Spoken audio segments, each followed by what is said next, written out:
Friends, ఈరోజు అయితే మాది దొండకాయ పులుసు.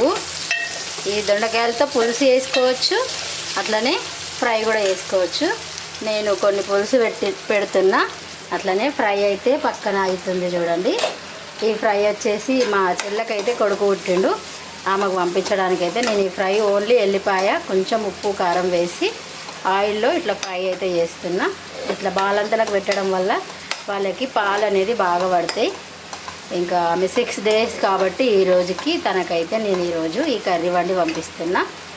చాలా మంచిగా ఉంటుంది టేస్ట్గా ఇట్లా వండితే.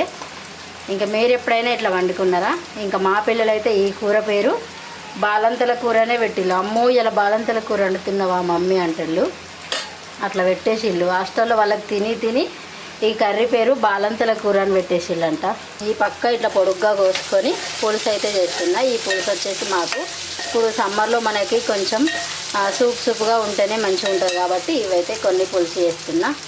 కొంచెం దొండకాయల్ని ఆయిల్లో డీప్ ఫ్రై చేసిన తర్వాత ఇంకా ఉప్పు కారం వేసి ఇంకా మనం నానబెట్టి పెట్టుకున్న చింతపండు రసం దీంట్లో పోయడమే. చాలా బాగుంటుంది టేస్టీగా.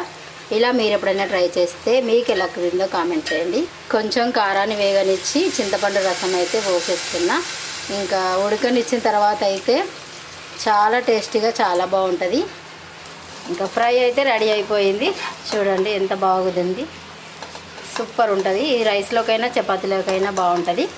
ఇంకా బాలంతకు కొంచెం ఆయిల్ తక్కువ కాబట్టి కొంచెం ఆయిల్ వేసి కొంచెం ఉప్పు కారం వేసి అయితే ఇట్లా ఫ్రై చేసేసిన. ఇంకా ఇట్లా పులుసు వచ్చేసి ఇట్లా ఇంకా ఉడికిన తర్వాత మంచిగా దగ్గరకు వచ్చి మనకి కమ్మగా ఉంటుంది. కర్రీ అయితే రెడీ అయింది. బాక్స్ పెట్టేసి ఇంకా మా వారు రాగానే తీసుకెళ్తారు. ఇంకా పులుసు అయితే మరుగుతుంది చూడండి. దొండకాయ పులుసు ఎమ్మిగా చాలా టేస్టీగా ఉంటుంది. ఇట్లా కూరైన గిన్నెలో అన్నం వేసుకొని కలుపుకొని తినడం ఎంతమందికి ఇష్టం? నాకైతే ఫుల్ ఇష్టం. ఏదైనా ఫ్రై చేసినప్పుడు ఇట్లా కలుపుకొని తింటాం. ఈ తెలంగాణలో అందరు ఇట్లా చేస్తారు కంపల్సరీగా.